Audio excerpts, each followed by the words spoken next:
Setan itu kalau menyesatkan kehidupan manusia itu melalui 6 metode, melalui 6 jebakan. Yang pertama, setan itu akan menggoda manusia supaya manusia berbuat kesyirikan.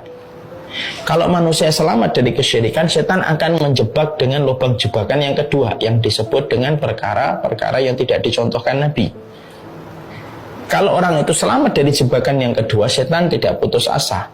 Setan akan mendatangi yang ketiga. Jebakan yang ketiga bernama dosa-dosa besar. Dan dosa besar itu bukan hanya membunuh, bukan hanya minum khamar. Dosa besar itu banyak, lebih dari 70 dosa besar. Dan kalau kita pengen tahu kapan, kalau kita pengen tahu perbedaan antara dosa besar dan dosa kecil, maka sesungguhnya harus paham apa yang disampaikan oleh Imam Adz-Dzahabi. Kalau ada dosa, diterangkan ancamannya dengan kata laknat, berarti itu dosa besar. Yang keempat, yaitu dijadikan kita sibuk dengan dosa-dosa kecil yang sering diremehkan dengan sebelah mata. Dosa kecil diremehkan sebelah mata itu merupakan strateginya setan. Ya, kita harus ingat kata Rasulullah dengan bahasa yang sangat indah. Nabi mengatakan hati-hati sama dosa kecil. Karena perumpamaan dosa kecil itu yang diremehkan sebagaimana kalian berjalan dalam satu safar.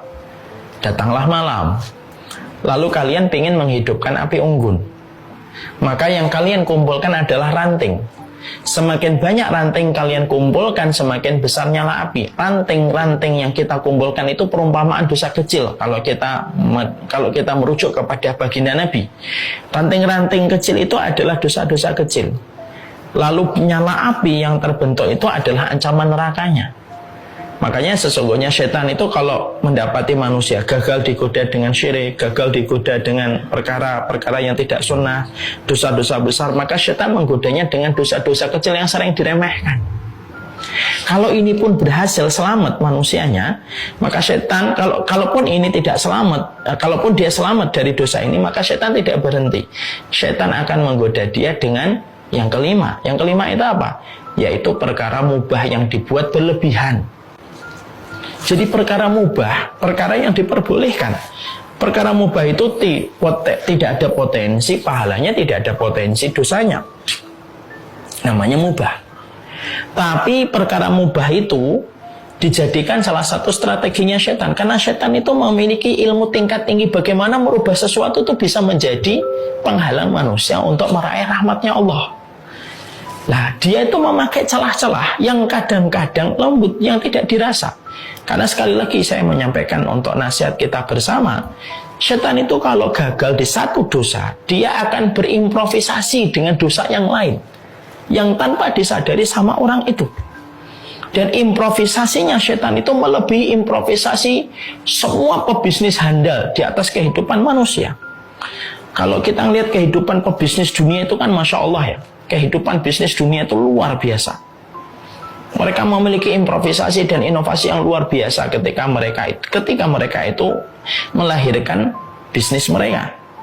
Tapi Masya Allah ya, setan itu, na'udzubillahi min dzalik, setan itu ketika gagal dalam satu inovasi, dia berimprovisasi. Makanya maaf ya, Bapak dan Ibu, seluruh santri dan para santriwati, paham nggak? Kenapa Allah itu mengatakan bahwasanya setan itu musuh yang nyata, aduwwum mubin, ada kata mubinnya. Karena memang setan itu tidak pernah lelah, tidak pernah letih berimprovisasi. Dan satu lagi, setan itu tidak punya belas kasihan sama manusia. Makanya disebut dengan keterangan tambahan oleh Allah, aduwwum mubin. Tidak hanya disebut musuh, tapi ditambahi dengan keterangan aduwwum mubin, sifat musuh.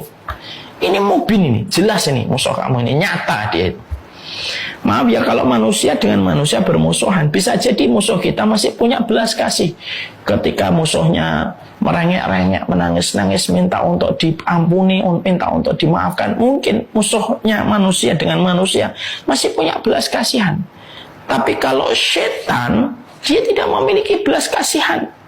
Makanya ketika dia gagal kepada satu dosa inovasi, berimprovisasi, maka yang dilakukan setan itu apa?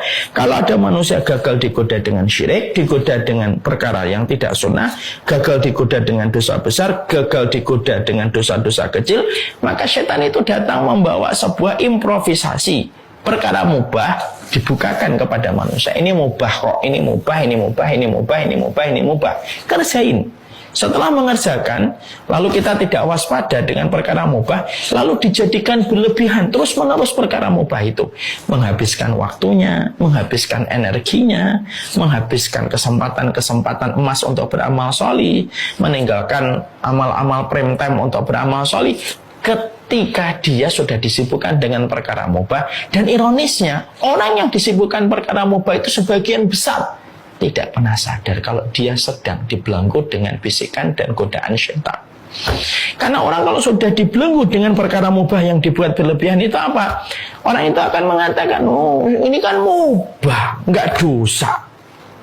Ini kan bukan sesuatu yang dosa. Ini kan bukan dosa, tidak apa-apa ini. Dan itu selalu dijadikan sebagai alibi untuk membenarkan sikap bahwasanya perkara berlebihan itu tidak apa-apa. Tanpa dia sadari waktu untuk beramalnya hilang, prime time-nya untuk melakukan ketaatan hilang, melakukan yang berkualitas hilang, semuanya jadi hilang. Dan akhirnya terjebaklah dia kepada satu posisi yang sangat mengkhawatirkan. Dikatakan oleh Rasulullah, orang yang paling dibenci oleh Allah adalah orang yang melakukan sesuatu untung dunia enggak, untung akhirat juga enggak.